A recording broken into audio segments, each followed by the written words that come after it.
हर जो कमर दर्द है उसको मोहरों के साथ जोड़ दिया जाता है। जी। वो और बंदा ये नहीं कह सकता कि मेरी डिस्क का प्रॉब्लम है। जिसको मसल का प्रॉब्लम आएगा या स्पैज़म बना होगा, अकड़ावपन होगा कमर में, तो उसके भी वही सिम्टम होंगे जो एक डिस्क इंजरी के होंगे या जो एक ट्यूमर की वजह से होंगे। तो फर्स्ट ऑफ ऑल इसको रूल आउट करना जरूरी है। हर कमर दर्द कोई वर्टिब्रल बॉडी की वजह से नहीं है, नर्व एंट्रैपमेंट की वजह से नहीं है, डिस्क की वजह से नहीं है। इसीलिए पहले आपको रूल आउट करना चाहिए कि ये इसकी क्या कॉज बनी है, इसके बिहाइंड क्या स्टोरी है। उसके मुताबिक आप उसको ट्रीट करें तो पेशेंट नॉर्मलाइज जल्दी हो जाता है। Welcome back. आज हमारे साथ मौजूद है डॉक्टर आमिर सईद साहब, ortho neuro rehabilitation chiropractor specialist, consultant, master of orthopaedic and MBT. Sir, आपका बहुत शुक्रिया, आपने एलएमटी को टाइम दिया। आप सबसे पहले हमें बताएं कि आपने कितनी एजुकेशन हासिल की है और आप इस वक्त कौन से हॉस्पिटल में काम कर रहे हैं। बिस्मिल्लाहिर्रहमानिर्रहीम। मेरा नाम डॉक्टर मोहम्मद आमिर सईद है। By profession I am physical medicine rehabilitation specialist हूँ। मेरी जो ग्रेजुएशन है वो है 1997 की। उसके बाद काफ़ी ये पीरियड गुजर चुका, जिसके बाद मैंने सबसे पहले TDPT की, transitional doctor of physical therapy, king Edward medical university से। फिर उसके बाद मैंने master of orthopaedic and manual therapy की, रिफा इंटरनेशनल यूनिवर्सिटी से। इसके साथ साथ मैं बहुत सारे इंटरनेशनल कोर्सेज़ किए, जिसमें कायरोप्रैक्टर था, जिसमें ड्राई कपिंग थी, ड्राई नीडलिंग थी, मैनुअल थेरेपी थी। इसलिए जितने भी एडवांस अपना कोर्सेज़ आ रहे थे वो सारे अल्हम्दुलिल्लाह मैंने कंप्लीट किए। और इस वक्त तक तकरीबन मैंने इंटरनेशनली कोई 25 इंटरनेशनली कोर्सेज़ किए हैं। और करंटली मैं हेड ऑफ़ द डिपार्टमेंट हूँ शेखजाद हॉस्पिटल लाहौर में।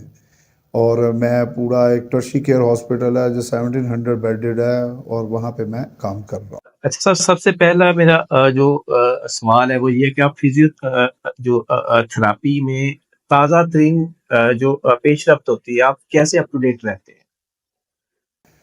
इसमें डेफिनेटली है कि अपडेटेड रहने के लिए आपको नॉलेज गेन करना चाहिए डिफरेंट व्यू से। उसमें आपके बहुत सारे इंटरनेशनल रिसर्च होती हैं, आप उनको रीड करें। और सेकेंडली कोई बुक्स इंटरनेशनली बहुत ज़्यादा न्यूली मार्केट में आती हैं, उनको रीडिंग देना। फिर सेकेंडली पेशेंट के ऊपर आप जो अप्लाई करते हैं, सबसे बड़ा जो आपका टीचर होता है ना, या लर्निंग होती है, वो फ्रॉम पेशेंट्स होती हैं। बुक से तो सिर्फ आपको एक लाइन ऑफ एक्शन मिलता है, जो आप एप्लीकेशन करते हैं ना, असल टीचर आपका वो है। तो अल्हम्दुलिल्लाह मैं इन सारी चीज़ों से गेन करता हूँ। और दूसरा क्वेश्चन मेरा आपसे ये है कि क्या आप एक मखसूस केस हमारे साथ शेयर करना चाहेंगे जहां आपने किसी ऐसे मरीज को किसी मुश्किल चोट या हालत में सेहतयाब होने में हेल्प की। केस तो देखिए जी, फिजियोथेरेपी में 98% केसेस ऐसे हैं जो बड़े क्रिटिकल स्टेज में आते हैं, क्योंकि उनका फिजियोथेरेपी मीन्स डिसेबिलिटीज़ को रिहैबिलिटेट करके वापस नॉर्मल लाइफ में लाना। 2-3 केस ऐसे हैं जिनके लिए खुद भी तवक्को नहीं थी कि ये पेशेंट ठीक हो सकता है कि नहीं, लेकिन उसमें बहुत सारा big role of physiotherapy. First of all तो उसमें बहुत बड़ा बिग रोल, जो मेन रोल है वो अल्लाह ताला की ज़ात है, कि जब तक अल्लाह ताला नहीं चाहेगा तो वो पेशेंट, मेरे ख्याल से दुनिया का, वर्ल्ड का बहुत बड़ा सर्जन भी आ जाए, फिजिकल थेरेपिस्ट भी आ जाए, तो पेशेंट ठीक नहीं हो सकता। मेरे पास एक patient I, she is 58 years old, और उसकी डिस्क प्रोलैप्स थी, टोटल डिस्क इंजरी थी, और उनका फुट ड्रॉप था। उन्होंने मुझे, क्योंकि वो मेरी ओल्ड पेशेंट थी, तो उन्होंने कहा नहीं जी, मैंने ऑपरेट तो नहीं करवाना, मैंने आप ही से इलाज करवाना है। मैंने उनको आगाह किया कि आपकी MRI के ऊपर डिस्क बहुत ज़्यादा बल्ज की हुई है, और जितने भी डॉक्टर हजरात ने आपको सर्जरी के, बनती इसकी सर्जरी ही है, लेकिन अगर आप नहीं जानती तो मैं कोशिश करके देख लेता हूँ 1 मंथ में, वरना सर्जरी तो हमारे पास है ही। कैन यू बिलीव कि आफ्टर 2 वीक्स वो मेरे ट्रीटमेंट करवाने के बाद मेरे रूम में मेरा स्टाफ लेके चेक करवाने आया, तो मैंने उस बीवी को एकदम कहा कि जी अपने पाँव को हिला के दिखाएं। तो जो फुट उसका ड्रॉप था वो नॉर्मल लाइज में मूवमेंट कर रही। तो मैं वहाँ पे आके कहा, मैं कि यार ये पॉसिबल नहीं था, ये कैसे हो गया। तो एक ये केस था। एक फिर केस मस्कुलर डिस्ट्रॉफी, जिसमें मोटर न्यूरॉन डिजीज़ होती है। ये बर्थ के 3 हिस्सों में, लाइफ के 5 to 10 ईयर, 20 to 25 या 35 ईयर्स की एज में पेशेंट चलने फिरने से कासिर हो जाता है। तो वो पेशेंट मेरे पास है, तो उसके वालिद बड़ा परेशान था, वो इवन के रोना शुरू हो गया कि मेरा बच्चे का मैंने यहाँ से लेके अमेरिका, यूरोप, हर जगहों पे। और मुझे भी पता कि मेरी बुक्स कहती हैं कि मस्कुलर डिस्ट्रॉफी का पेशेंट का सर्वाइवल बहुत कम है, लेकिन अल्हम्दुलिल्लाह वो पेशेंट व्हील चेयर से स्टैंडिंग और वॉकिंग पे आ गया, और बाद में वो अप स्टेयर डाउन स्टेयर चलना शुरू हो गया। तो ये अल्लाह ताला की एक नेमत है। और उसके बाद हम सेकेंडली आए तो इट्स मीन के फिजियोथेरेपी में बहुत सारे इलाज हैं जो मुमकिन हैं, नामुमकिन के भी मुमकिन हो जाते हैं, ये बात। और सर ये चीज बहुत देखने में आती है कि किसी की कमर में दर्द है तो वो कहते हैं कि आप ये इंजेक्शन लगवाएं, और आप ये 6 माह का कोर्स है, 1 साल का कोर्स है, क्या ये ये ठीक है इंजेक्शन लगवाना? देखिए, हर बंदा अपनी स्पेशलिटी में होता है, वो उसके पास जाते हैं, उसने वही काम करना जो उसकी महारत रखता है। लेकिन कुछ पेशेंट्स ऐसे होते हैं कि वो लॉन्ग टर्म की बजाय ना शॉर्ट टर्म में जाना चाहते हैं, उसमें डॉक्टर किसी का कसूर नहीं है। पेशेंट अक्सर आता है, वो आगे कहता है डॉक्टर साहब बस कोई ऐसी गोली दियो कि जरी मैं कल खावा तो मैं बिल्कुल ठीक हो जाऊँ, तो वो फिर उसमें तो शॉर्ट टर्म यही है। लेकिन अगर आप लॉन्ग टर्म करें कि मैंने ठीक भी होना है और दवाइयाँ भी ना मैं खा सकूं, तो वो है लॉन्ग टर्म। तो मैं तो पेशेंट को हमेशा यही गाइड करता हूं कि treat the disease not the pain. अगर पेन को ट्रीट करना है तो सो मैनी वेज हैं, इंजेक्शन भी है, आपकी टेबलेट फॉर्म भी है, इवन स्टीरॉइड्स भी हैं। आप आज 3 दिन यूज़ करें उसके बाद बिल्कुल नॉर्मलाइज्ड हो जाएंगे।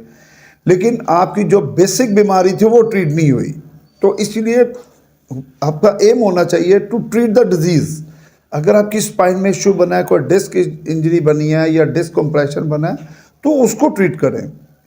बहुत सारे 95% लोग ऐसे होते हैं जिनको कमर का दर्द है, वो उनके बैड पोस्चर से होता है, लेकिन सिम्टम उनके वही होते हैं जो डिस्क इंजरी वाले होते हैं। उनके पट्ठों का खिंचाव होता है, कमर में एक खम होता है, वो स्ट्रेट हो जाता है। तो अगर हम उसके खम को डेवलप कर दें तो वो अपनी नॉर्मल लाइफ में चला जाता है। इसीलिए शॉर्ट टर्म की बजाय लॉन्ग टर्म में जाना चाहिए। और अब बहुत बार ये देखने में आती है, खबर सुनने को भी मिलती है, हर जो कमर की दर्द है उसको अमोरों से तशबीह दी जाती है। इसमें कितनी सदाकत है, इसमें कैसा इलाज है? दोबारा रिपीट कीजिएगा। हर जो कमर दर्द है उसको मोहरों के साथ जोड़ दिया जाता है। तो देखिए, बैक एक तो होती तो वर्टिब्रास की वजह से ही है। देखिए, वर्टिब्रल बॉडी के अंदर बहुत सारे इश्यूज होते हैं। डिस्क इशू भी हो सकता है, ट्यूमर भी हो सकता है, ऑस्टियोप्रोटिक बोन्स भी हो सकती हैं। लेकिन हर बंदे की पेन की नाविया डिफरेंट होती है। वो और बंदा ये नहीं कह सकता कि मेरी डिस्क का प्रॉब्लम है। जिसको मसल का प्रॉब्लम आएगा या स्पैज़म बना होगा, अकड़ावपन होगा कमर में, तो उसके भी वही सिम्टम होंगे जो एक डिस्क इंजरी के होंगे या जो एक ट्यूमर की वजह से होंगे। तो फर्स्ट ऑफ ऑल इसको रूल आउट करना ज़रूरी है। हर कमर दर्द कोई वर्टिब्रल बॉडी की वजह से नहीं है, नर्व एंट्रैपमेंट की वजह से नहीं है, डिस्क की वजह से नहीं है। इसीलिए पहले रूल आउट, आपको रूल आउट करना चाहिए कि ये इसकी क्या कॉज बनी है, इसके बिहाइंड क्या स्टोरी है। उसके मुताबिक आप उसको ट्रीट करें तो पेशेंट नॉर्मलाइज जल्दी हो जाता है। और सर एक कॉमन सवाल ये भी है कि जो फालिज की अलामत क्या फालिज का इलाज मुमकिन है? फालिज की देखें अलामत तो आपको पता चलती है जब फालिज हो जाता है। अब फालिज के अंदर जो मेजर 3 कॉज हैं वो होती हैं कि हेमरेज होता है, थ्रोम्बोसिस होता है और सेरेब्रल इन्फेक्शन होती है। इन तीनों का डिफरेंट इलाज है। एक टीआईए होता है जिसमें ट्रांसमिशन इस्कीमिक अटैक कहते हैं। ये फर्स्ट 72 आवर्स एंड 48 आवर्स में रिकवरी देना शुरू कर देता है, लेकिन पेशेंट नॉर्मल वे में नहीं जाता। अगर जिसको टीआईए हुआ है और वो 1 महीना 1.5 महीने का ट्रीटमेंट फिजियोथेरेपी का लेता है तो वो बिल्कुल एक नॉर्मल पर्सन की तरह चलता है, जैसे एक आम बंदा होता है। लेकिन अदर हैंड जो बाकी ट्रीटमेंट्स हैं उसमें भी पेशेंट, ये आज से अगर आप 15-20 साल बैक चले जाएं तो फाले पेशेंट तो बेचारा चारपाई पे रह के मर जाता था। उसकी कोई वाली वार से उनको पता था, लोगों में एक हवा था, एक डर था कि यार फालिज हो गया, अब ये बंदा अपनी ज़िंदगी से चला गया। लेकिन जो ही सैचुरेशन हुई फिजियोथेरेपी के ट्रीटमेंट के अंदर, इस फील्ड के अंदर स्पेशलिटीज़ आई। हम master of orthopaedic, master of neuro rehab, master of cardiac, master of chest, ये सारे मास्टर्स होना शुरू हो गए। तो उसमें ये हुआ कि आप उस पेशेंट को बड़ा इजीली ट्रीट करते हैं। अब ये पेशेंट जो होते हैं फालिज के, ये इजीली 2 to 3 मंथ्स के अंदर अपने कदमों पे चलना शुरू कर देते हैं। और सर ये जो गर्दन का दर्द होता है, ये अगर बढ़ता रहे तो ये हमारी जो रीढ़ की हड्डी उसके लिए नुकसानदेह साबित हो सकता है। देखिए, गर्दन के दर्द की बहुत सारी वजूहात हैं। उसमें ऑफिस वर्क, कारपेंटर, ड्राइवर्स और इनको बहुत, क्योंकि उनका पोस्चर एक जगह पे ज़्यादा रहता है। इन द अदर वर्ड्स, जो ओल्ड एज में जाते हैं उनकी हड्डियों में कमज़ोरी हो जाती है, ऑस्टियोपोरोटिक बोन्स होती हैं, वो आ जाता है। फिर कुछ और पेशेंट्स होते हैं जिनमें बहुत ज़्यादा, किसी में खुदा ना खास्ता कोई रोड एक्सीडेंट हो जाता है जिसको व्हिप्लैश इंजरी कहते हैं।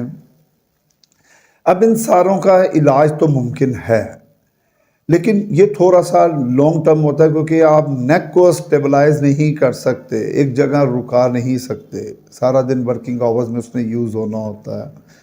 लेकिन ये नहीं है कि नेक का ट्रीटमेंट पॉसिबल नहीं है, नेक का ट्रीटमेंट पॉसिबल है, लेकिन टाइम ज़्यादा है।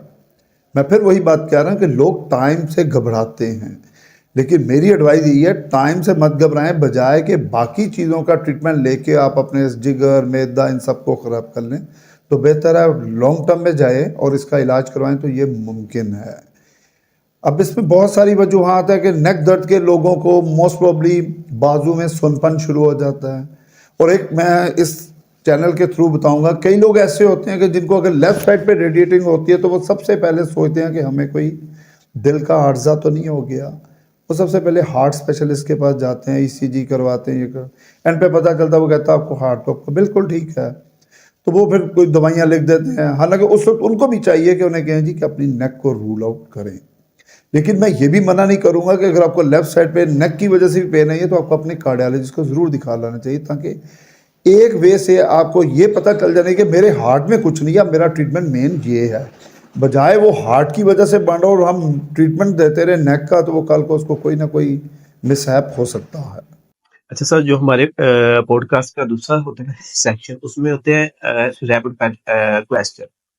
तो मैं ये पूछना चाहूंगा कि आप खाने में क्या पसंद करते हैं? खाने में अमूमन जी मैं बारबेक्यू ज़्यादा पसंद करता हूँ, मटन का मैं बड़ा शौकीन हूँ। और पाकिस्तानी मूवी देखते हैं? बहुत कम, कभी कॉलेज दौर में देखते होते थे, उसके बाद तो बिल्कुल जब लाइफ में आए, प्रैक्टिकल लाइफ पे सब कुछ छूट गया। आपकी फेवरेट गेम कौन सी है? फेवरेट गेम तो मेरा स्कूल था, सेंट्रल मार्टर स्कूल था, जिसमें ओलंपिक्स लेवल पे गेम्स होती थी, मैं तब भी नहीं खेलता था, मुझे डर लगता था कि मुझे चोट ना लग जाए, तो इसलिए मैं बड़ा अवॉइड करता था इन खेलों से, तो इसलिए खेल का कोई इतना शौक नहीं है मुझे। आजकल पीएसएल, तो आपकी फेवरेट टीम कौन सी है? मेरे लिए तो मैं सच्ची बात बताऊं, कोई भी फेवरेट नहीं है, क्योंकि ये सारे जितने भी हम लोग सुनते हैं, देखते हैं, सब कुछ करते हैं, जहाँ पे जुआ सिस्टम चल रहा है, ये चल रहा है, वहाँ पर उस गेम्स को देख के क्या करना है, तो इसलिए मैं टाइम वेस्ट करना नहीं चाहता। मैं वो टाइम चाहता हूँ कि मैं अपने प्रोफेशनल पे ज़्यादा दे दूँ, एज़ कम्पेयर टू कि मैं वो 3 घंटे 2 घंटे एक टीवी वॉच करने पे लगा दूँ। और आखिर में टीम एलएमटी के लिए कोई मैसेज? एलएमडी के मेरी बड़ी ख्वाहिशात हैं कि अल्लाह ताला आपको कामयाबियाँ दे और आपका चैनल अच्छे से अच्छा हो, और आप लोगों को बेसिकली आगाही प्रोग्राम पे ज़्यादा रखें, क्योंकि चैनल का मकसद ये होता है कि आगाही प्रोग्राम, जो बेचारे लोग जिन तक नहीं आवाज़ पहुंचती, जहाँ दूर दराज में लोग हैं और उनको नहीं पता हमारा इलाज क्या है, उन तक ये आवाज़ जानी चाहिए, और उनको अल्लाह ताला एक सेहत तंदुरुस्ती वाली अगर लाइफ दे मिलती है तो उसका भी देखें, सद्दे बाप तो आप बन जाएंगे, तो वसीला बनना बहुत बड़ी बात है। तो आपको वसीला बनना चाहिए उन लोगों के लिए जिन लोगों तक रसाई नहीं है कि हमारा इलाज क्या है, हमने किस डॉक्टर के पास जाना है। आप इस पे अगर काम करें तो अल्लाह ताला आपको कामयाबियाँ देगा। चलिए ठीक, thank you sir, thank you so much sir, आपने हमें जज़ाकल्लाह। टाइम दिया और बहुत अच्छा लगा आपके साथ। Thank you sir.